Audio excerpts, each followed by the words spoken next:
nothing there, keep quiet and listen to me. I have something to tell you. What, Lola? If you were a hero, who would you want to be? A hero? I think I'd be Gabriel Sina. Going to be Aguinaldo, the youngest president of the Philippines. What a boring choices. If I were you, I would be Darn. Stop. Okay, anyway, have you ever wondered how Jose Rizal became our national hero? Yeah. Like how the heck has he gotten into that? He's rich, right? Maybe that's the reason. You see, Rizal's life is full of mysteries. Yes. Not only is becoming a hero, but also how he lived his life. Okay, Rizal 101 is not enough for me, so let's just listen to them. So, Rizal's life started on June 19, 1861. He belonged to a well-to-do family, the Mercados. And the greatest lesson he learned was from the story of the wolf.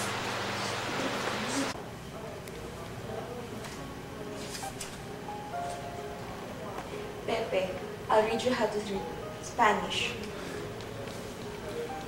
El amigo de los niños. El amigo de los niños. This means the children's friend.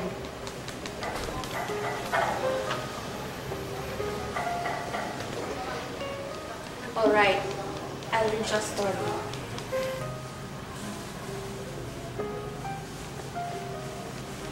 The story of the moth. One day, there was a young moth who loves to play around the flame of the lamp. The old moth kept telling the young moth to stay away from the flame, for it is very dangerous. But the young moth didn't listen and continued to circle around the flame. The worst happened. The flame rolled its golden tongue to one side and caught the young moth. The young moth was burned, fell into the lamp, and died. That's the end, Pepe. See that you do not behave like the young moth. Don't be disobedient, or you may get burned as it did. Good night, my Pepe. So, how did he achieve his education? Just depending from his mother's teachings? No, that wasn't enough. He was sent to school for formal education, and he enrolled in schools mostly prestigious. Today, we will learn the basic of Spanish.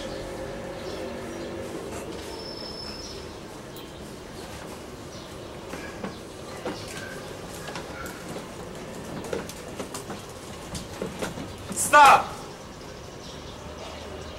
You, Mr. Rizal, do you know how to speak Spanish? A little, sir. How about English? A little, sir. German? A little, sir. Give me your palm. Now, you learn something except the words a little, sir. Ah! Understood? Ah!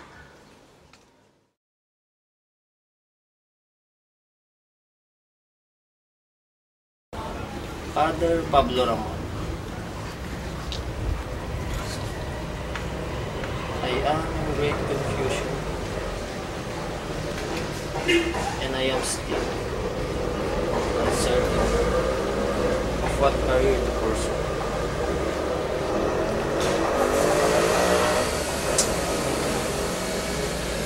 Please help me.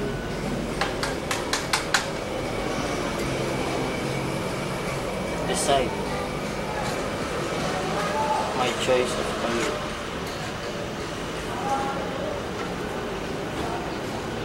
Your advice will be well appreciated.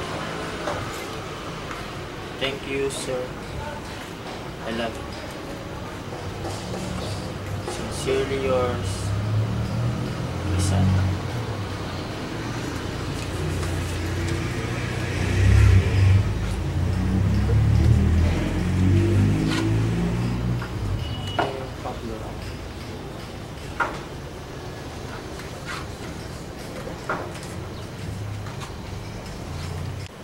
My child, I am very sorry if I was unable to advise you sooner.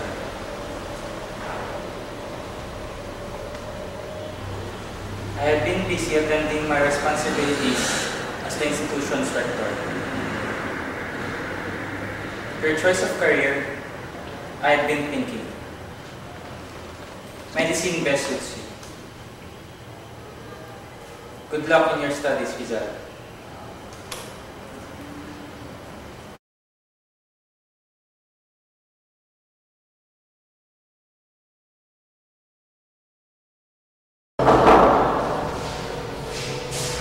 Morning, sir.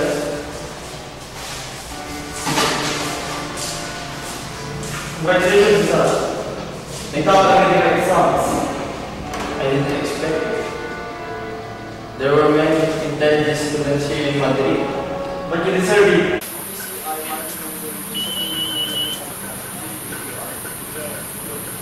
Your next selection. Really?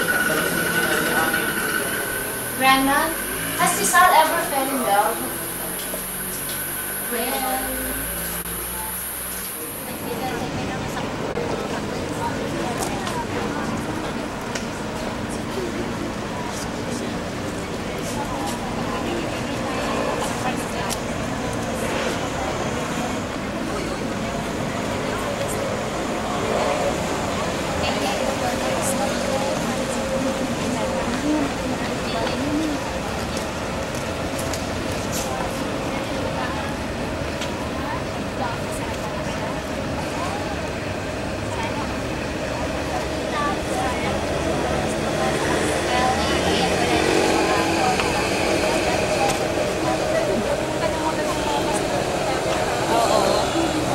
Magandang hapon, mga binibini.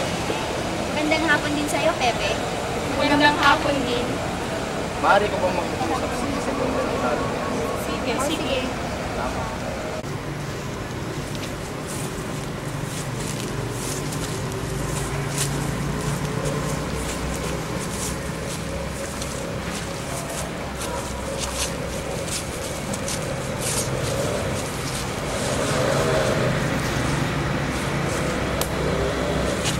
Balitaan ko, punta ka na raw ng Batangas. Oo nga eh. Meron kasi akong kailangan asikaso. So, paano na ang pagmamahal natin? Mga batang pa tayo, Sal. Kung yan ang pasya mo, wala akong magagawa kundi hihintay na lang ako sa'yo.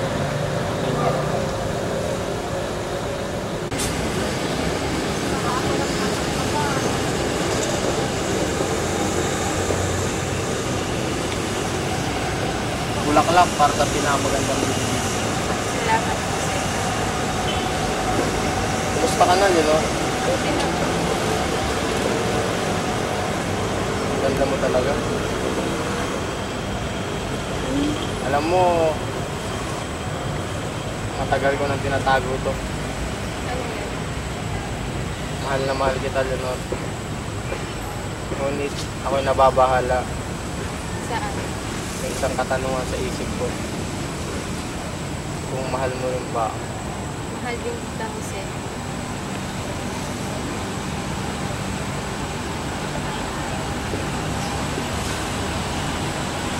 Akin na. Magandang umaga, magandang binigyan. Magandang umaga rin, Ginoo. Magandang umaga.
Ang ganda mo. Alam mo, ang tinagal-tagal natin nagsasama, parang nahulog ng loob ko sa'yo. Paano bang alis ko? Halika. Pangalik naman dyan. Hindi na yun saan.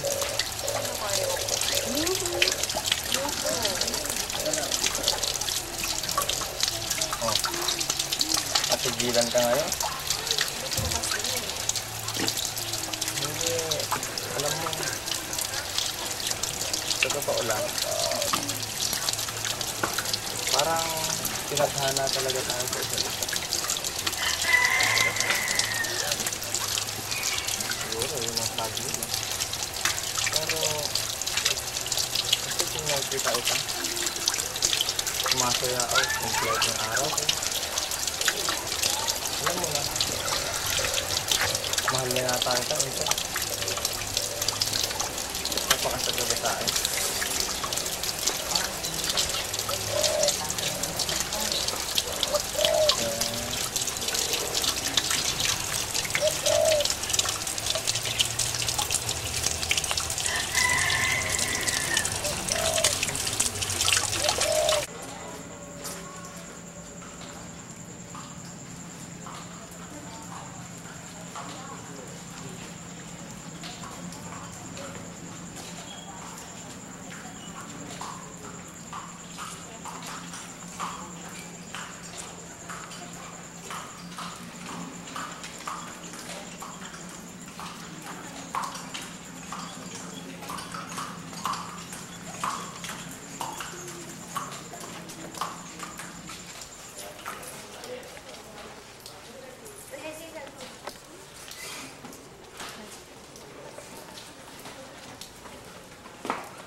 Oh, good evening, miss.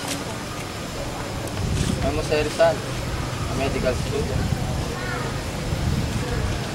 Good afternoon po, sir. I'm Seiko Sun. Do you want me to tour you here in Tokyo? Sure.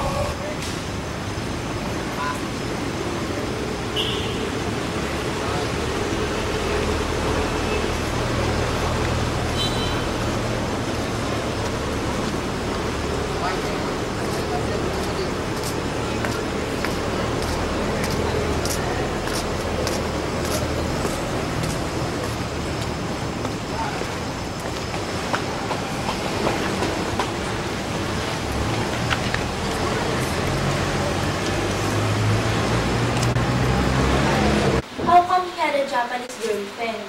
Of course, he traveled to foreign lands.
You see, Rizal might have lived differently. Like any other student or any traveler, he has experienced living in a poor, pitiful lifestyle.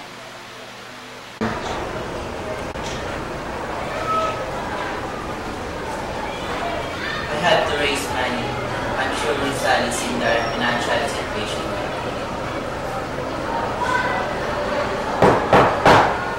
Come in.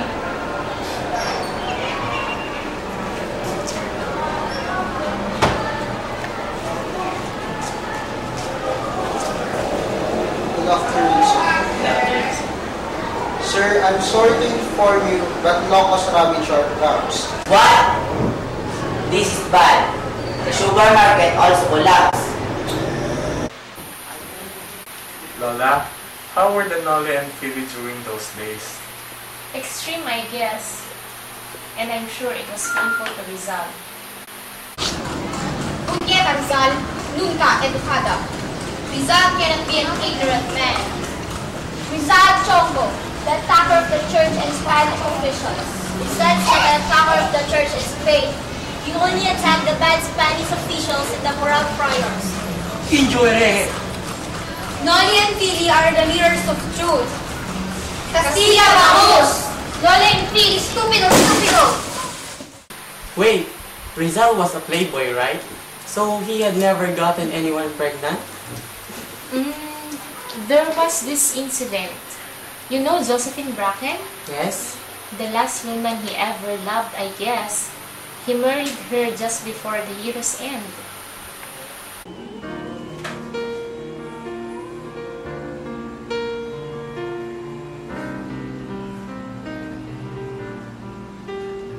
You look gorgeous tonight.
Magandang umaga po, Dr. Rizal. Magandang umaga rin sa inyo.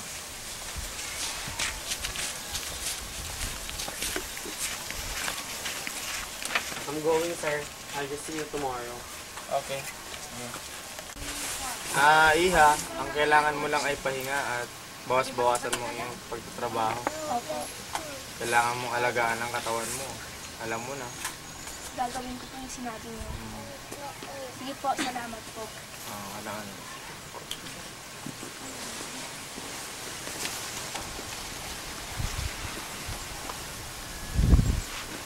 I'll take it. You must take the rest. Okay.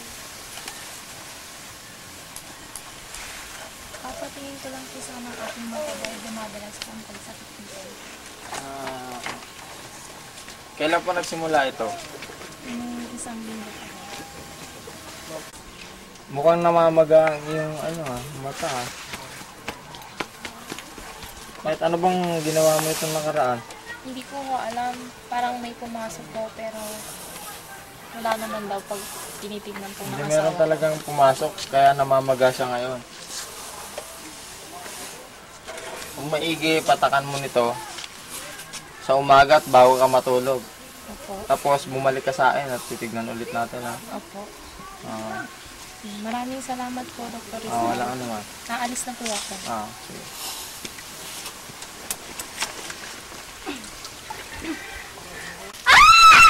Pepe! Pepe!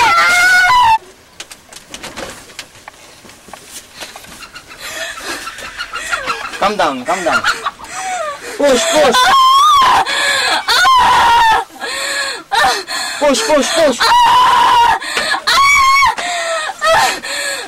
Push, push!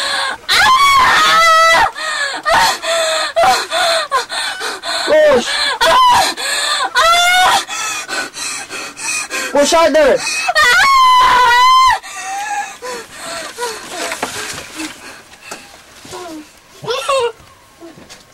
It's a boy.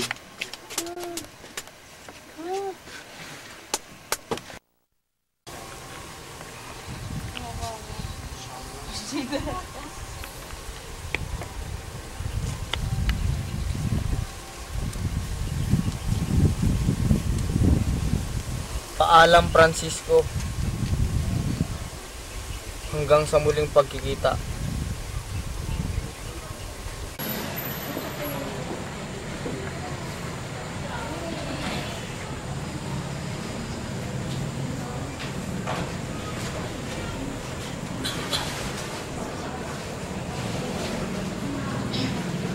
Jose Mercado Rizal was accused of being the principal organizer and the living soul of Filipino insurrection, the founder of societies, periodicals, and books dedicated to fomenting and propagating ideas of rebellion. Filipinos are revolting against the Spaniards, the religion which we introduced to them, and the government which is leading them. However, the question is, whose idea is this revolution? And why is Mr. Rizal creating such books as the Noli and the El Fili, which we all know are against us, the Spaniards? It is very clear that he is anti-Spain for creating such disgrace. Thus, he is found to be guilty of creating and triggering revolution among the Filipinos. It's the turn of the defender of Dr. Rizal. If you may allow me first to describe the accused, Dr. Jose Rizal. He is an educated man, having studied not only in his motherland, but also in foreign land. It is known that he has never killed anyone, nor stole anything from the Spaniards. If you have read Noli Me Tangere and El Filibusterismo, I guarantee you have witnessed the truth. We can't deny the fact that the Spanish authority have not only maltreated the Filipinos, but have stolen their rights and identities. We can never blame them. For this, Dr. Jose Rizal is not and will never be guilty of creating revolutionary actions, nor had he attacked the Spanish government and the church. Is there anything that Dr. Rizal wants to say to defend himself?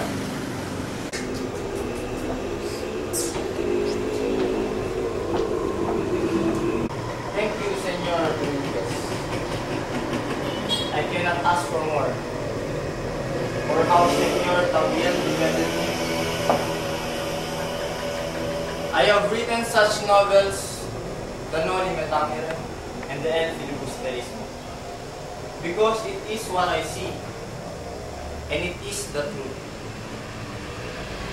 So if my fellow Filipinos have started to revolt, this is because of what has been done to us. Maltreatment, miseducation, abuse, name it. Although they have used my name, still I don't know them. And we have never made connections, but even though I am proud of them. Bravo, Indios, bravo.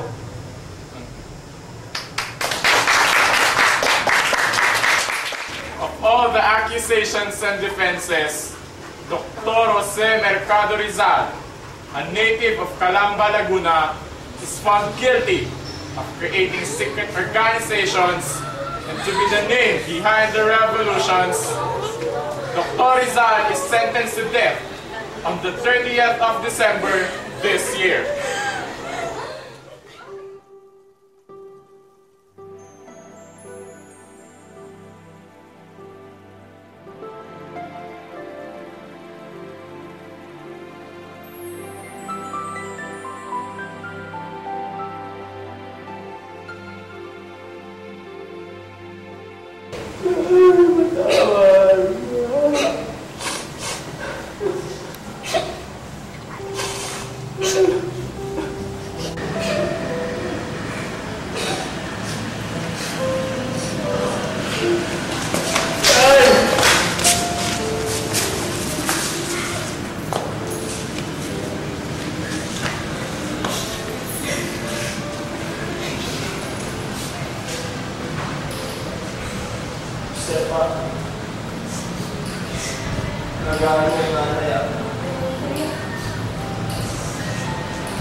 There's something inside.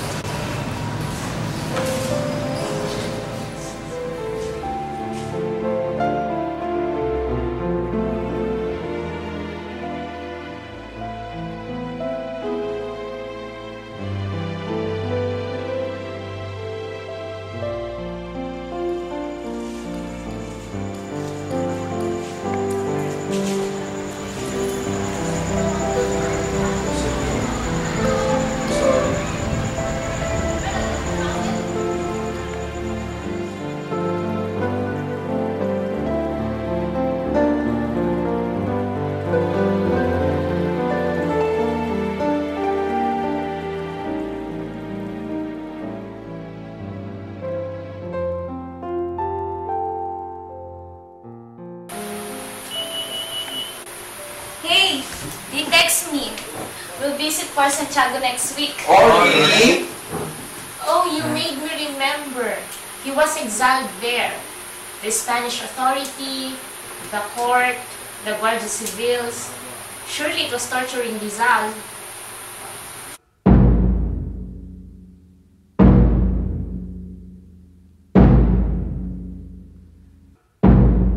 Basta! Aponte! Fuego!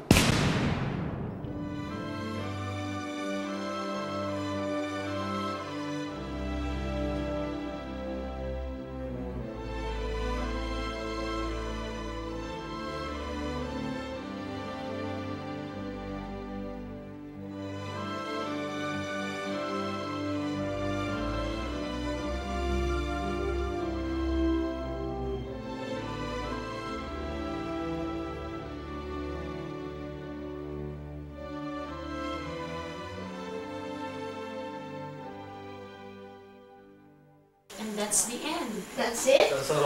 Now I understand why he is our national hero. Rizal's the man. Yeah, he's the greatest. Probably, your questions are now answered. Rizal is one of a kind. And you see, my grandchildren, Dr. Jose Rizal was not the only one who fought for our country. There's Emilio Aguinaldo, Gregoria del Pilar, Andres Bonifacio, and many others. They who are labeled heroes. But to be called the national hero, Dr. Jose Rizal was the only one deserving. The story of the moth. One day, there was a young moth who loves to play around the flame of the lamp. The old moth kept telling the young moth, You, Mr. Rizal, do you know how to speak Spanish? How about English? German? May I have your arm, please? Now, you learn something without... Sir, I'm sorry to inform you that Locust Rabbit Short comes. What? This is bad. The supermarket also collapsed.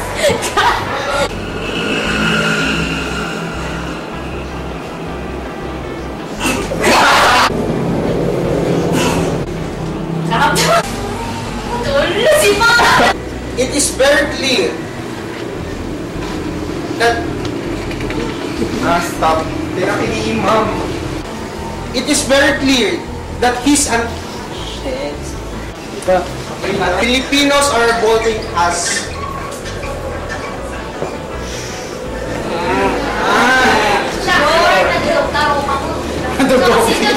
It's the turn of the left. He is uneducated and having studied not only in the mother and his. If you have read Noli Me Tangere and El Filibusterismo, I guarantee that for this, Dr. Jose Rizal, Dr. Jose Rizal is not and will never be guilty or create 5, 6, 7, go. Is there anything that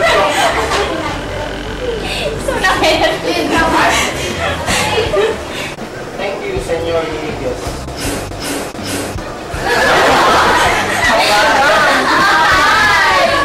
Dr. Jose Mercado Rizal, a native of Calamba, is found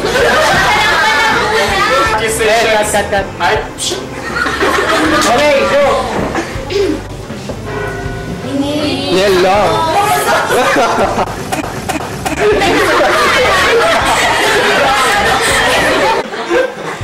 Stop it, okay? Shut up. Instead of laughing there, keep quiet and just listen to me because I have something to tell you, okay? Okay, Ming, okay, muli ka man. He achieved his education just by depending.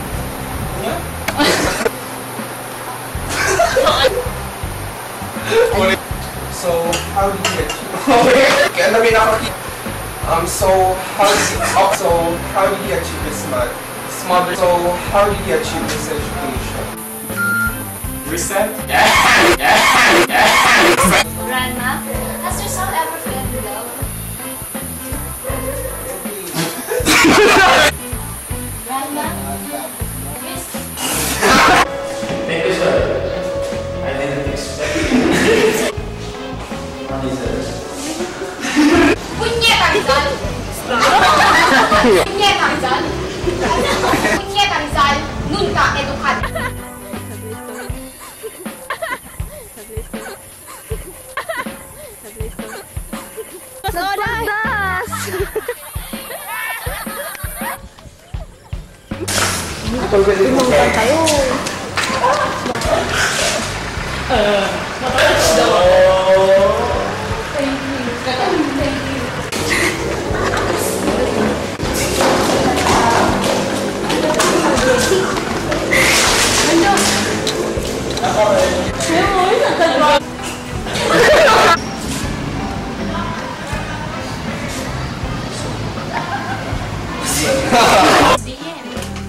That's the end.